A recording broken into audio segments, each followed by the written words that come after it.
As you may notice, some of these NHL players aren't actually current, but they once played in the NHL, whether it was 30 years ago or maybe just a few. So, without further ado, let's start the countdown. Number 7. Brian Campbell. Although most of Ovechkin's worst hits are criticized and or penalized because of the potential to cause physical harm, some of them actually do. Just ask Brian Campbell. During a game on March 14th, 2010, Ovechkin came up fast behind Campbell and shoved him, catching the defenseman completely off guard, sending him into the boards and down on the ice for a few minutes. Already having earned a suspension and 3 investigations that season already, Ovechkin was ejected and handed a 2-day ban without pay for the hit. That likely meant little to his victim, as Campbell sustained a broken collarbone and rib, which ended both his regular season and his 388 consecutive game streak. Number 6.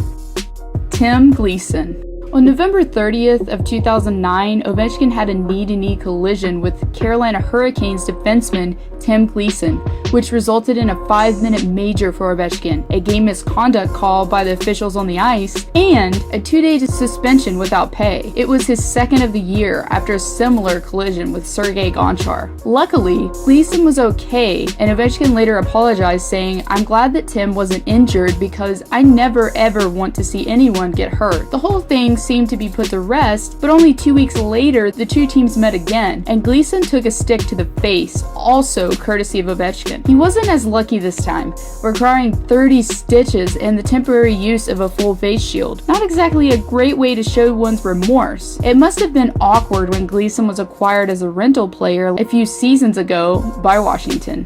Number 5.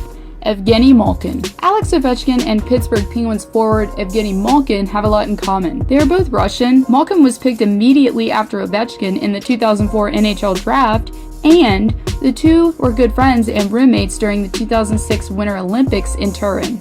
But things soon changed. Their feud may have began when Ovechkin allegedly punched out Malkin's Russian agent at a Moscow nightclub in 2007. Malkin claims this, although Ovechkin denies it, and got so heated that later that year at the NHL awards ceremony in Toronto, the two wouldn't even make eye contact with each other. It carried over onto the ice in January of 2008 when Ovechkin attempted a particularly brutal hit on Malkin, but it appears the anger has cooled a bit since then. Still, Ovechkin and Malkin clearly had it out for each other at one point, and the former still seems to get especially riled up every time he faces the Penguins. Number 4.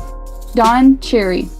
When Ovechkin famously and excessively celebrated his 50th goal in the 2008-2009 season, former NHL player and coach Don Cherry was probably the loudest of all the critics, which came to no surprise given Grape's vocal style and old-school opinions. During 2 separate coaches' corner segments, Cherry ripped Ovechkin, stating he should have a little class and calling his frequent celebrations goofy stuff, akin to the excessiveness of soccer players. He also predicted retaliation from opposing players. Ovechkin responded by saying Cherry is not interesting to me, and I don't care about him, only adding more fuel to the fire. Number 3.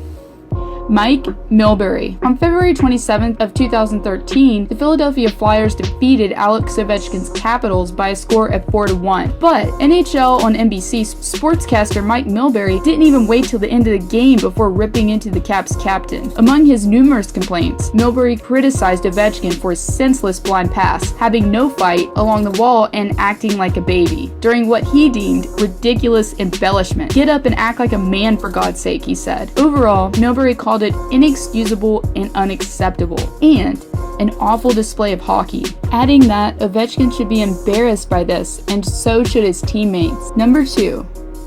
Marty McSorley. During the 2011-2012 season, many analysts and commentators were down on Ovechkin. His play was declining, he was a minus player, and a lot of people thought he was done. Most came around, but Sportsnet's Marty McSorley wasn't buying it. He called Ovechkin hype, saying he isn't good enough to be traded for players like Sidney Crosby, Jonathan Toews, Anze Kopitar, or Ryan Getzlaf. McSorley also added that Ovechkin cheats on the ice and is not an example that young kids need to watch, and still has a long way to go to get hockey people to believe that he's in the MVP category. Not that McSorley was a saint in his playing days though. Number 1. Max Talbot. When it comes to comments made about Alex Ovechkin, center Max Talbot takes the top prize for getting personal. Back in July of 2010, as a member of the Penguins, Talbot went on a Pittsburgh morning radio show and said in regard to Ovechkin, "I just hate that guy, and he doesn't mean as a player either." Talbot said he didn't like the Capitals star first time that he met him at the NHL Awards and called Ovechkin a real douche, and added,